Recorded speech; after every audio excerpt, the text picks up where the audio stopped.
আসসালামু আলাইকুম।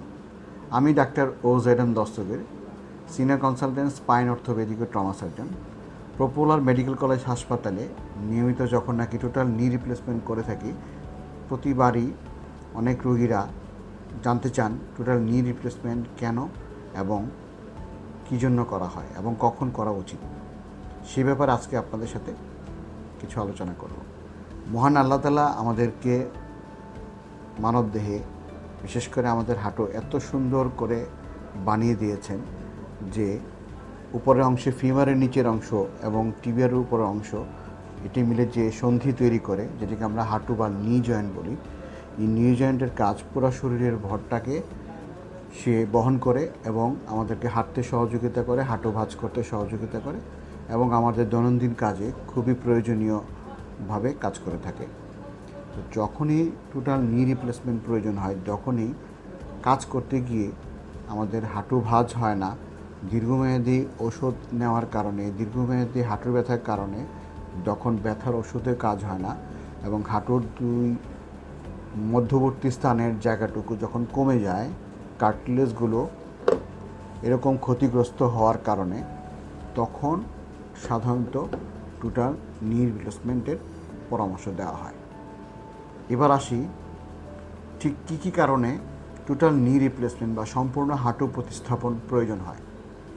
যখন অস্টিওআর্থ্রাইটিস বা কার্টিলেজ ক্ষতিগ্রস্ত হওয়ার কারণে মধ্যবর্তী স্থানের জায়গা কমে যায়, একদমই হাঁটুর মাঝখানে কোনো হাঁটু ভাঁজ হওয়ার কোনো জায়গা থাকে না, কোনো কারণে আঘাতজনিত কারণে অস্টিওআর্থ্রাইটিস জনিত ট্রমাটিক অস্টিওআর্থ্রাইটিসের কারণে যখন নাকি মধ্যবর্তী জায়গা কমে যায়, রিউমেটিক ডিজিজ কিংবা autoimmune disease like ankylosing spondylitis, অন্যান্য ডিজিজের কারণে যখন নাকি এই জয়েন্টের মুভমেন্ট কমে যায় এবং দীর্ঘমেয়াদী হাঁটু ব্যথানাশক ওষুধ কিংবা ইঞ্জেকশন নেওয়ার পরও যখন নাকি হাঁটু ব্যথা কমে না, হাঁটু ভাঁজ করতে সমস্যা হয়, হাঁটু শক্ত হয়ে যায় এবং কোনোভাবেই যখন নাকি আমরা কনজারভেটিভ যে চিকিৎসাগুলো রয়েছে সেগুলো মাধ্যমেও ভালো করতে পারি না, যেমন অস্টিওআর্থ্রাইটিস স্টেজ 3 কিংবা স্টেজ 4-এ যখন নাকি হাঁটু শক্ত হয়ে যায় কিংবা হাঁটু স্টিফ হয়ে যায়, যেটা কারণে হাঁটু ভাঁজ করতে অসুবিধা হয়, কিংবা হাঁটুর ভিতরে যখন নাকি ডিফর্মিটি থাকে,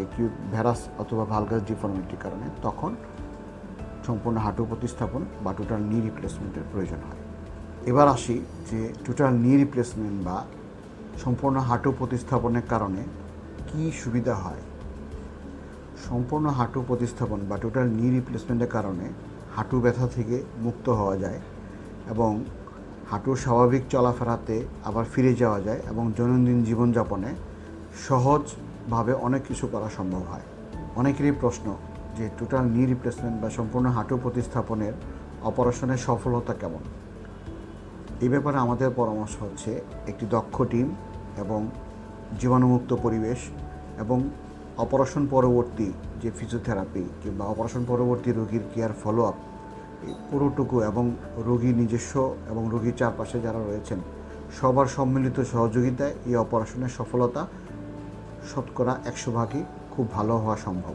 পরবর্তীতে আরেকদিন টোটাল নি রিপ্লেসমেন্টের পূর্ববর্তী এবং পরবর্তী সময় কী কী জিনিস খেয়াল রাখতে হয় সে ব্যাপারে আমরা আলোচনা করব। সে পর্যন্ত ভালো থাকবেন, সবাই সুস্থ থাকেন। আসসালামু আলাইকুম।